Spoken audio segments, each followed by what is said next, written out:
नमस्कार, आप देख रहे हैं खबर फास्ट। सवाल आपका लेकर हाजिर हूं मैं पूजा सचदेवा।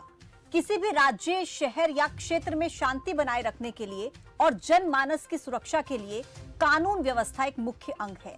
किसी भी राज्य का विकास वहां की कानून व्यवस्था पर निर्भर करता है। अच्छे माहौल और सभ्य समाज के लिए सबसे ज्यादा जरूरी है बेहतर कानून व्यवस्था। कानून व्यवस्था एक ऐसा शब्द है जिसे आप अक्सर सोशल मीडिया या न्यूज़पेपर में पढ़ते होंगे। हरियाणा प्रदेश में कानून व्यवस्था कैसी है, क्या माहौल है, क्या सरकार लॉ एंड ऑर्डर को मेंटेन कर पाने में सफल रही है? आज सवाल आपका में इसी पर होगी चर्चा।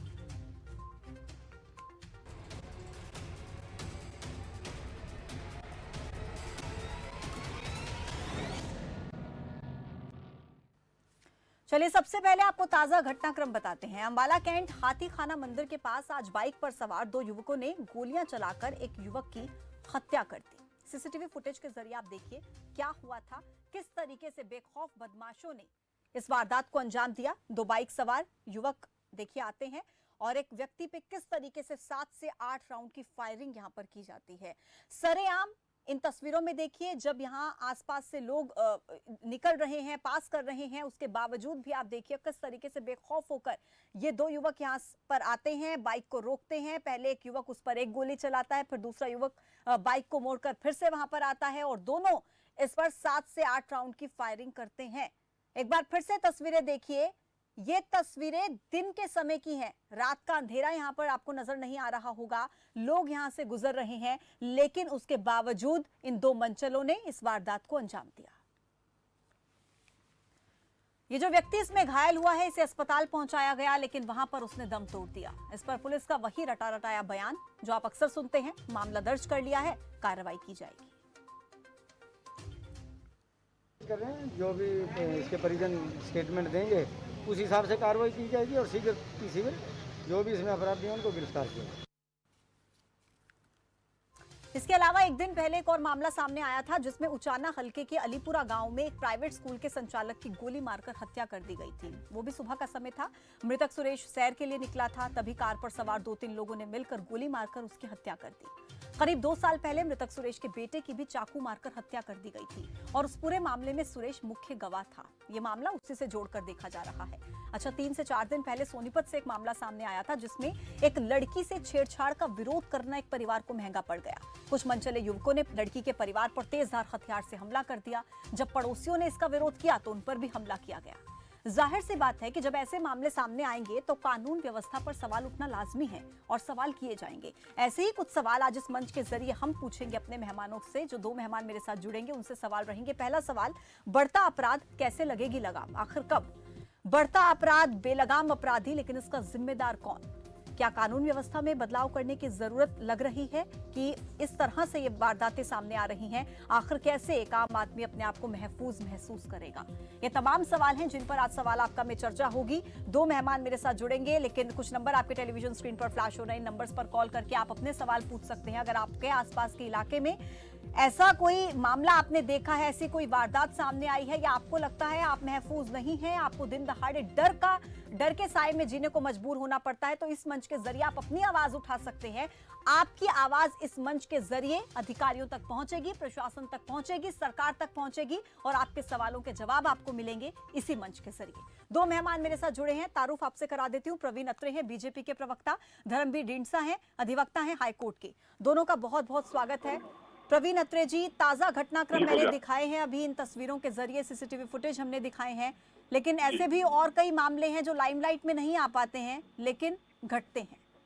क्या कीजिएगा सर? कैसे इन मामलों पर रोक लगेगी? कैसे अपराधों पर रोक लगेगी? अपराधियों के साथ क्या होगा? क्या कार्रवाई की जाएगी? मुझे लगता है वो सेकेंडरी है, लेकिन अपराध हो ही ना, इसके लिए क्या कर रही है सरकार? देखिए पूजा, ये बात आपकी बिल्कुल सही है। बेहतर व्यवस्था या बेहतर कल्पना यही है कि अपराध हो ही ना। इस बात से बिल्कुल सहमत हूँ। लेकिन होता क्या है कि जिन लोगों की मानसिकता आपराधिक होती है या जिनको हम कहते हैं हैबिचुअल ऑफेंडर, इस तरह के लोग अपनी मानसिकता के आधार पे अगर जुर्म करते हैं तो सरकार का कर्तव्य ये बनता है कि अगर किसी व्यक्ति ने कोई अपराध किया है तो उसके ऊपर कार्रवाई हो, उसके अपराध की उसको सजा मिले, उसको गिरफ्तार करके कानून के सामने, कोर्ट के सामने पेश किया जाए।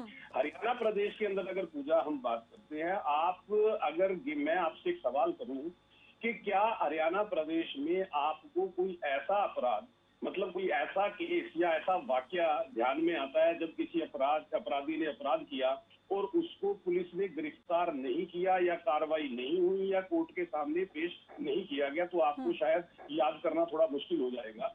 तो यहाँ पे दो चीजें हैं, पहली कि एक अपराध घटता है, दूसरी कि पुलिस उस पे कार्रवाई कैसे करती है, कितनी तीव्रता से करती है, कितनी संजीदगी से करती है, ये दूसरा पक्ष है। हरियाणा प्रदेश के अंदर जैसे अभी मैं आपके पैकेज में सुन रहा था, आप अपने पैकेज के अंदर एक बात कह रहे थे कि बढ़ता हुआ अपराध, लेकिन जब हम नेशनल क्राइम रिकॉर्ड ब्यूरो के आंकड़ों को देखते हैं, स्टेट क्राइम रिकॉर्ड ब्यूरो को आंकड़ों को देखते हैं, तो हम ये पाते हैं कि अगर हम 2004 से आंकड़ों को देखना शुरू करें, पूजा आप ध्यान दीजिएगा, 2004 से लगातार आंकड़ों में वृद्धि दर्ज हुई नेशनल क्राइम रिकॉर्ड ब्यूरो में, विशेष तौर पे महिलाओं के प्रति अपराध अगर हम बात करते हैं। 2014 तक तो स्थिति ये आ गई थी कि 174% की वृद्धि थी महिलाओं के प्रति अपराध में, जो नेशनल क्राइम रिकॉर्ड ब्यूरो के आंकड़े बता। ठीक है। लेकिन 2014 के बाद उन्हीं आंकड़ों पे अगर आप ध्यान देंगे तो वो जो 174% की वृद्धि थी, आज उसकी स्थिति है। प्रवीण अत्रे जी, क्या आपको लगता है ये सेटिस्फैक्ट्री है? क्या आपको लगता है इसके लिए सरकार को अपनी पीठ थपथपानी चाहिए? जब मैं बीते हफ्ते के आंकड़े अगर हरियाणा प्रदेश में देखती हूँ तो मुझे ऐसे कई केसेस सामने नजर आते हैं जिनकी वजह से लोग डर के साए में जीने को मजबूर हैं। अगर आप इन आंकड़ों की बात कर रहे हैं, जो आंकड़े आप बता रहे हैं, ठीक है, मैं आपकी बात से सहमत हूं, लेकिन क्या आपको लगता है कि इसके लिए आपको अपनी पीठ थपथपाने की जरूरत है या फिर सेटिस्फैक्ट्री आपको लगता है ये आंसर हो सकता है क्या? नहीं, देखिए पूजा, मैंने ऐसा कभी नहीं कहा। मैंने शुरुआत में ये बात कही कि सबसे बेहतर स्थिति तो वो होगी जब अपराध हो ही ना, मैं स्वयं इस बात को कह रहा हूँ। लेकिन मैं साथ में ये भी कह रहा हूँ कि सरकार ने कोशिश की, पुलिस ने कोशिश की, नतीजा ये हुआ कि जो आंकड़े हैं उनमें हमें कमी नजर आ रही है और ये कोशिश लगातार जारी रहेगी और जारी रहनी भी चाहिए। लगातार तत्परता से काम होना चाहिए। मैं आपको याद दिलाना चाहूंगा, आपने देखा था करनाल में जैसा वाकया भी आपने दिखाया, इसी तरह का एक वाकया था करनाल का एक डॉक्टर साहब के साथ। 48 घंटे में पुलिस ने अपराधियों को पकड़ लिया। आपको याद होगा गुड़गांव का वो एपिसोड जो आपने अपने चैनल पे बहुत कई बार दिखाया था, जिसमें एक स्कूल के छात्र वाला विषय था, उसके अंदर किस तरह से बाकायदा इंटरव्यू हुआ। मेरे बहुत से सवाल हैं आपसे, मैं वापस से आपका रुख करूंगी। प्रवीण जी, कुछ टेक्निकल प्रॉब्लम हो सकती है, प्लीज एक बार दुरुस्त कर लीजिएगा, अपनी टीम से रिक्वेस्ट है। आपके पास वापस आती हूँ। पहले दर्शक मेरे साथ जुड़ गए हैं, करीम खान मध्य प्रदेश से हैं। करीम जी, स्वागत है आपका। जी पूजा जी नमस्कार। जी नमस्कार, बताएं सर। हाँ, मैं ये कह रहा हूँ आपके माध्यम से प्रवीण साहब से पूछना चाहता हूँ कि अपराधी बेलगाम है, पुलिस प्रशासन को चलाने का काम नेताओं को हम सौंपते हैं कि इनको सुचारू रूप से जो प्रशासनिक तंत्र है इसको चलाया जाए। नेता अपनी जिम्मेदारी निभाता नहीं, एसी के कमरे में बैठ के देश थोड़ी संभलेगा। इनको चाहिए कि पुलिस को मजबूत करे, उस पर निगाह रखे और ये अपराध क्यों हो रहे हैं इनकी जानकारी इनको होना चाहिए। और जो दंडित करने का मामला है, मैं समझता हूँ उस इलाके के विधायक को, सांसद को दंडित करना चाहिए जो उसके पुलिस प्रशासन को चुस्त और दुरुस्त नहीं किया। मेरा ये आपके माध्यम से इनसे जवाब चाहिए, आप इनसे जवाब पूछिए। ठीक है करीम खान जी, आपका बहुत शुक्रिया मेरे साथ जुड़ने के लिए और अपना सवाल रखने के लिए। प्रवीण जी लौटूंगी आपके पास, इनके भी सवाल का जवाब दीजिएगा, लेकिन धर्मवीर जी भी हमारे साथ जुड़े हुए हैं, कानून के बारे में बेहतर जानकारी उनके पास है।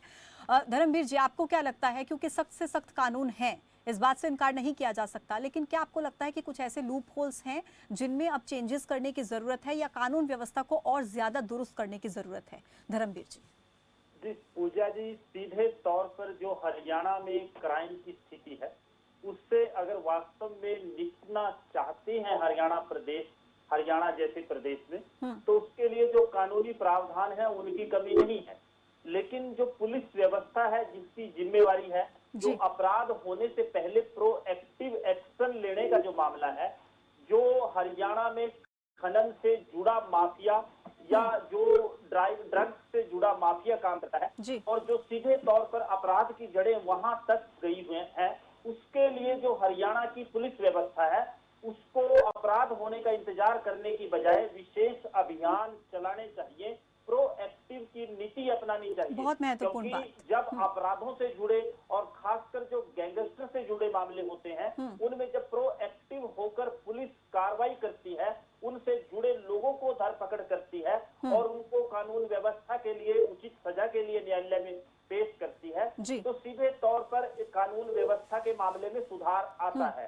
दिन दिहाड़े एक युवक को गोली मार दी, मामला क्या है वो बात अलग है, लेकिन बिल्कुल। सीधे तौर पर अपराधियों के हौसले हरियाणा जैसे प्रदेश में बुलंद हैं, जहां एक तरफ प्रवक्ता भारतीय जनता पार्टी अपनी पीठ थपथपा रहे हैं। मैं उनको बताना चाहूंगा कि लॉकडाउन से पहले हरियाणा अपराध में तीसरे नंबर पर था।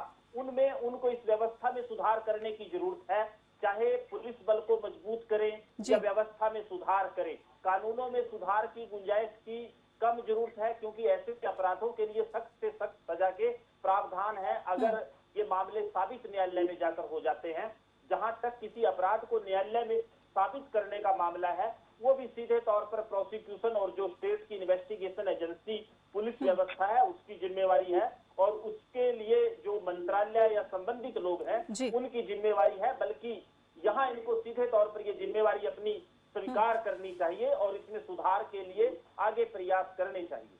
धर्मवीर जी, बहुत महत्वपूर्ण बातें मुझे लगता है आपकी तरफ से कही गई हैं, और अगर इस मंच के जरिए कुछ ऐसी सलाह भी, मशवरा भी दिया जा रहा है सरकार को, तो मुझे लगता है कि उस पर भी विचार करने की जरूरत होनी चाहिए। प्रवीण जी, वैसे इस मंच के जरिए हम कई बार इस मुद्दे पर बात पहले भी कर चुके हैं कि किस तरीके से अपराध बढ़ रहा है, कैसे लगाम लगाई जाए, क्योंकि ये किसी भी प्रदेश का मैटर है, प्रदेश सरकार का मैटर है। लेकिन मुझे लगता है कि कोई भी सरकार नहीं चाहेगी, सरकार किसी की भी हो, कोई भी सरकार नहीं चाहेगी कि उसके प्रदेश में इस तरीके से अपराध बढ़े या आपराधिक घटनाएं सामने आए। कोई भी सरकार नहीं चाहेगी, उसके लिए कदम भी उठाए जाते हैं। लेकिन जो बात धर्मवीर जी ने कही कि अपराध ना हो उसके लिए पुलिस कितनी एक्शन मोड में है, ये कौन तय करेगा? ये अधिकारी तय करेंगे, प्रशासन तय करेगा, सरकार तय करेगी। हरियाणा जैसा प्रदेश जहां पर अनिल विज जैसे गृह मंत्री हैं, जिनकी इमेज एक गब्बर के रूप में पहचानी जाती है, एक अग्रेसिव इमेज उनकी पहचानी जाती है, यहां पर सवाल ये उठता है कि अगर अपराधियों में उनका भी खौफ ना हो, जो हरियाणा प्रदेश के गृह मंत्री हैं, जिनकी ऐसी सॉलिड इमेज है, प्रवीण अत्रे जी, यहाँ पर मुझे लगता है सवाल उठेंगे फिर, क्योंकि मामले अगर सामने आएंगे तो सवाल ये उठेगा कि अपराधियों में डर क्यों नहीं है, खौफ क्यों नहीं है, कानून का डर क्यों नहीं है? देखिए पूजा, आपने बिल्कुल सही कहा, कानून का डर, और यही सबसे बड़ी प्राथमिकता है सरकार की। यहाँ पे दो तीन चीजें हुई हैं। एक तो अधिवक्ता साहब ने दो बातें बोली, मैं एक तो पहले उन पे थोड़ी सी बात करूंगा। अधिवक्ता साहब ने यहाँ पे जब क्राइम की बात करी तो इन्होंने एक तो खनन से जुड़ा हुआ क्राइम जिसका विशेष तौर पे जिक्र किया, और उसके बाद इन्होंने कन्विक्शन रेट के बारे में कहा कि अपराध को अदालत में साबित करना। मैं फिर यहाँ पे आंकड़ों की बात करूंगा और थोड़ा मैं एडवोकेट साहब को भी दुरुस्त करूंगा। एडवोकेट साहब ने अपनी बात में ये कह दिया कि क्राइम के मामले में हरियाणा तीसरे नंबर है। वकील साहब, नेशनल क्राइम रिकॉर्ड ब्यूरो के मैं आपसे उम्मीद करूंगा कि आपको बहुत बेहतर जानकारी होगी कि जो आंकड़े आते हैं उसमें क्राइम की कैटेगरी के हिसाब से आंकड़े दिए जाते हैं। और मैं ये भी चाहूंगा कि जब आपकी बारी आएगी तो आप मुझे जरूर बताएंगे कि एनसीआरबी ने कितनी कैटेगरी बनाई हुई है और कौन कौन सी कैटेगरी में हरियाणा की क्या स्थिति है, वो आप मुझे बताएंगे, तब मैं आपका जवाब दूंगा, जिससे कि जनता को सही संदेश जाना चाहिए। लेकिन अब मैं बात करता हूँ खनन वाली। देखिए, हरियाणा प्रदेश के अंदर स्थिति ये थी कि जब खनन पे बैन था, हुड्डा साहब की सरकार थी, तब लगातार गैर कानूनी खनन होता था। मैं वकील साहब की बात से सहमत हूँ कि ऐसे लोग जो गैर कानूनी खनन करने की हिम्मत रखते हैं, स्वाभाविक है, प्रवृत्ति अपराधिक है। लेकिन जब मनोहर सरकार आती है, बाकायदा खनन के विषय पे एक एसआईटी का गठन होता है। उस एसआईटी के अंदर पुलिस विभाग से अफसर लिए जाते हैं, खनन विभाग के अफसरों को शामिल किया जाता है, ड्रोन मैपिंग का इंतजाम किया जाता है कि ड्रोन के जरिए खनन के ऊपर नजर रहेगी, और सरकार की कोशिशें ये होती हैं कि इस तरह के आपराधिक गतिविधियों पे लगाम लगे और उसके नतीजे आंकड़े बताएंगे। लेकिन मैं इसलिए आंकड़ों का जिक्र करूंगा पूजा, क्योंकि अगर आप कोई चीजों को कंपेयर करोगे तो आपको तुलना करनी पड़ेगी कि पहले क्या होता था, अभी क्या हो रहा है, इसलिए आंकड़ों का जिक्र करना पड़ता है। अब मैं दूसरी बात यहाँ पे कहूंगा, कन्विक्शन रेट वाली। वकील साहब, 2014 से पहले हरियाणा का कन्विक्शन रेट क्या था आप जानते हैं? 13% कन्विक्शन रेट था हरियाणा में 2014 से पहले। आज हरियाणा में कन्विक्शन रेट 22% है। ये कन्विक्शन रेट 22% कैसे बढ़ा? क्या ये सरकार की कोशिशें नहीं है? क्या पुलिस की तत्परता नहीं है? क्या गृह मंत्रालय की कोशिशें नहीं है? अगर कन्विक्शन रेट 13% से बढ़ के 22% होता है तो आपको इस बात को भी मानना पड़ेगा। देखिए प्रवीण अत्रे जी, मैं थोड़ा सा क्लियर करना चाहूंगी। प्रवीण अत्रे जी, एक बात मैं कहना चाहूंगी। देखिए प्लीज, मैं आपको पूरा मौका दे रही हूँ, पूरा समय दे रही हूँ दोनों को बोलने के लिए, लेकिन मैं प्लीज रिक्वेस्ट करना चाहूंगी, आज इस मुद्दे को उठाया गया अगर हम चाहते तो यहाँ पर कांग्रेस के प्रवक्ता भी बैठ सकते थे अगर इस मुद्दे को राजनीतिक मुद्दा बनाना होता तो, लेकिन कंपैरिजन की मुझे लगता है कि इस मुद्दे में कोई बात ही नहीं है कि हम कंपैरिजन करें यहाँ पर, क्योंकि बात है प्रदेश को और ज्यादा अच्छा बनाने की, प्रदेश को और ज्यादा सभ्य बनाने की। इस चीज की जरूरत है और जिसकी सरकार होगी सत्ता में सवाल उसी से किए जाएंगे। मैंने एक बार भी नहीं कहा कि कांग्रेस के समय में ये आंकड़ा था, आपके समय में ये आंकड़ा, मैंने एक बार भी कंपेयर नहीं किया प्रवीण अत्रे जी। मैं कंपैरिजन नहीं चाहती, बल्कि मैं ये चाहती हूं कि आप लोग इस तरीके से कोशिश करें कि हरियाणा प्रदेश नंबर 1 प्रदेश के तौर पर जाना जाए देश भर में। देखिए पूजा, ऐसा है, मैंने ये बात तो कही नहीं कि बिल्कुल राम राज्य आ गया है, जुर्म बिल्कुल नहीं, लेकिन मैं जब सरकार की कोशिशों के बारे में बताऊंगा तो स्वाभाविक है मुझे तुलना करनी पड़ेगी, तभी जनता को ये पता लगेगा कि सरकार ने जो कोशिशें की है उसका नतीजा क्या निकला। अभी जो एक दर्शक सवाल कर रहे थे, करीम पे सवाल किया कि जो ये अपराध होता है, उन्होंने बाकायदा विधायक का, मेंबर पार्लियामेंट का इनका जिक्र किया। अब देखिए यहाँ पे फिर मुझे तुलना करनी पड़ेगी कि वो मेरी मजबूरी है, मुझे करीम जी को ये बात समझाने के लिए कि वर्तमान स्थिति क्या है हरियाणा की, उसमें तुलना करना पड़ेगा। वकील साहब भी हरियाणा से है और मुझे लगता है कि वो सहमत होंगे। इस हरियाणा प्रदेश में पूजा ये स्थिति थी कि अपराध का राजनीतिकरण होता था। इस हरियाणा प्रदेश के अंदर राजनीतिकरण की स्थिति ये थी कि जेल में बैठ के अपराधी अपराध को मॉनिटर करते थे। ऐसी स्थिति देखिए इस हरियाणा प्रदेश में। क्या आज की तारीख में आप एक उदाहरण ऐसा दे सकते हैं? देखिए मैं ये बात नहीं कह रहा हूं कि राम राज्य आ गया है, कि अपराध बिल्कुल खत्म हो गया है। मैं ये कह रहा हूं कि सरकार अपनी तरफ से पूरी कोशिश कर रही है कि इन अपराधियों पे अंकुश लगे। ठीक है, मैं लौट रही हूँ आपके पास। एक दर्शक जुड़ गए हैं मेरे साथ, राजकुमार है रोहतक से। राजकुमार जी स्वागत है आपका। नमस्कार मैडम जी नमस्कार।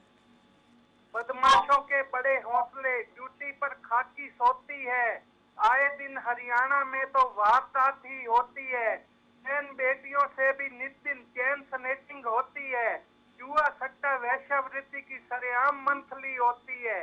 जनता है भगवान भरोसे अपनी किस्मत पर रोती है। एक ऐसी सरकार हमारी जिसको सुध ना होती है। कब जागेगी मनोहर सरकार हमारी, कुंभकर्णी नींद क्यों सोती है। थैंक यू मैडम जी। बहुत शुक्रिया आपका जुड़ने के लिए और अपने भाव वो कविता के माध्यम से व्यक्त करने के लिए। एक और दर्शक है लोकेश अजमेर से। लोकेश जी स्वागत है आपका। जी नमस्कार मैम। जी नमस्कार। जैसा कि आपके चैनल के माध्यम से संज्ञान में आया है कि एक सरेआम दिन में एक युवक की हत्या की जाती है, गोली उस पर गोली चली जाती है। जी हेलो, तो ये बड़ा ही शर्मनाक वाकया है। इस दोषियों के खिलाफ कड़ी से कड़ी कार्रवाई करनी चाहिए और सरकार को कठोर से कठोर कानूनन कार्रवाई करते हुए कानून बनाने चाहिए और दोषियों को जेल के अंदर सलाखों में डालनी चाहिए और दोबारा कोई ऐसी गलती नहीं करे। इसके लिए सरकार को, प्रशासन में कोई ढिलाई नहीं छोड़नी चाहिए। जी बहुत शुक्रिया आपका जुड़ने के लिए और अपनी बात रखने के लिए। जी प्रवीण अत्रे जी, अब देखिए ये जनता के भाव हैं। इस मंच के जरिए ये मंच खुला है आम लोगों के लिए, आम लोग अपनी बात इस मंच के जरिए रखते हैं, सरकार तक पहुंचाते हैं और खबर फास्ट की यही कोशिश थी कि इस मंच के जरिए एक जो मीडियम है हम बनते हैं, लेकिन जनता सीधी बात सरकार तक पहुंचा सके। जी बिल्कुल सही कहा आपने, मैं खुद इस बात को मानता हूँ और बल्कि बहुत अच्छी कोशिश है आपकी। और इस कोशिश का नतीजा ये होता है कि जनता जब अपनी बात रखती है तो जनता के साथ संवाद सीधा होता है। देखिए अभी जैसे राजकुमार जी से जो लास्ट दर्शक थे जिन्होंने अभी जिक्र किया कि अपराधियों को तुरंत पकड़ना चाहिए और कड़ी से कड़ी कार्रवाई होनी चाहिए, बिल्कुल सही बात है। मैं इसको भी एक उदाहरण के साथ थोड़ा सा बताना चाहूंगा। आपको पूरा जानकारी होगी, फरीदाबाद में कांग्रेस के एक नेता थे, प्रवक्ता थे, हमारे मित्र भी थे, क्योंकि हम हमारे साथ वो अक्सर चर्चा में भी आया। उनके साथ ऐसी घटना हुई थी, उनकी गोली मार के हत्या कर दी थी और जो आदमी संलिप्त था, गैंग जो हेड कर रहा था, वो दुबई में बैठा था। हरियाणा पुलिस 3 महीने में दुबई से यहाँ ले आई थी उसको। तो हमें कहीं ना कहीं देखिए अपराध हो रहा है ये अच्छी बात नहीं, लेकिन उसके ऊपर कितनी तत्परता से काम होता है हमें कहीं ना कहीं उसको भी कंसीडर करना है। लेकिन प्रवीण अत्रे जी, क्या आप इस बात से सहमत हैं कि कहीं ना कहीं पुलिस का लचर रवैया इसके पीछे जिम्मेदार हो सकता है? क्या ठीक है सरकार अपनी तरफ से कोशिश कर रही है, लेकिन सरकार की कोशिशें क्या नाकाफी साबित हो रही हैं क्योंकि पुलिस का रवैया अपराधों के प्रति उस तरीके से नहीं दिख रहा है जैसा होना चाहिए? क्या आप इस बात से सहमत हैं? देखिए ऐसा है, अगर कोई भी ऐसी जानकारी सरकार की संज्ञान में आती है कि किसी पुलिस अधिकारी ने या किसी पुलिस कर्मचारी ने तत्परता से काम नहीं किया या लापरवाही से काम किया या अपनी जो उसका कर्तव्य है उसका पूरी तरह से पालन नहीं किया, तो आप बेहतर जानते हैं, आप स्वयं अभी बात कर रहे थे हमारे गृह मंत्री अनिल विज साहब, तो आप जानते हैं कि वो कितना तुरंत कार्रवाई करते हैं और इस तरह के हमारे पास बहुत से उदाहरण भी है। चाहे वो पानीपत के उदाहरण की बात करें, तुरंत ऐसे कर्मचारी के ऊपर भी कार्रवाई होती है, ऐसे पुलिस अधिकारी के ऊपर भी कार्रवाई होती है जो अपने कर्तव्य का पालन करने में कोताही बरतता है। और यही एक प्रशासनिक जो ताकत काम भी यही होता है। देखिए प्रवीण क्योंकि अत्रे जी, आप बार बार एक बात का जिक्र कर रहे हैं कि कार्रवाई की जाती है। मैंने अभी अभी 3 एग्जाम्पल्स दिए, 3 वाक्य बताए जो घटनाएं हुई हैं बीते एक हफ्ते में, उसमें से अभी तक एक मामले में गिरफ्तारी हुई है आज, ये बहुत अच्छी बात है। लेकिन एक जो मामला मैं आज ही का बताया अंबाला का, उसमें पूरा सीसीटीवी फुटेज है जिसमें साफ तौर पर देखा जा सकता है 2 युवक गोली चला रहे हैं, बिल्कुल विजिबल है, क्लियर फुटेज है, सब कुछ देखा जा सकता है। अभी तक गिरफ्तारी नहीं हुई है, 24 घंटे हुए हैं। चलिए इतनी जल्दी अगर हम एक्सपेक्ट ना भी करें तो हो सकता है अगले 24 घंटे में हम उम्मीद कर लेते हैं 48 घंटों में गिरफ्तारी हो जाएगी। लेकिन एक मामला जो जींद का मैं बता रही हूँ कि एक निजी स्कूल संचालक की हत्या कर दी गई, वो भी उस मामले को भी बीते 48 घंटे हो चुके हैं, 24 घंटे से ज्यादा का समय हो चुका है, अब तक उस मसले में भी कोई गिरफ्तारी नहीं हुई है। 2 साल पहले उस व्यक्ति के बेटे की हत्या कर दी गई थी, अकेला गवाह था वो उस पूरे मामले में। तो ऐसे मामलों को जब देखा जाता है, पुलिस प्रशासन पर कितना ज्यादा प्रेशर होता है कि आप जल्द से जल्द इसमें गिरफ्तारी कीजिए, आप जल्द से जल्द काम कीजिए। हालांकि हम इस बात से भी सहमत हैं कि आप किसी बेकसूर इंसान को तो गिरफ्तार नहीं कर सकते हैं, आपको गिरफ्तार करना होगा जो आरोपी होगा, जिसने अपराध को अंजाम दिया, आप उसको गिरफ्तार करेंगे। लेकिन पुलिस प्रशासन पर कितना प्रेशर होता है, किस तरीके से पुलिस प्रशासन काम करता है?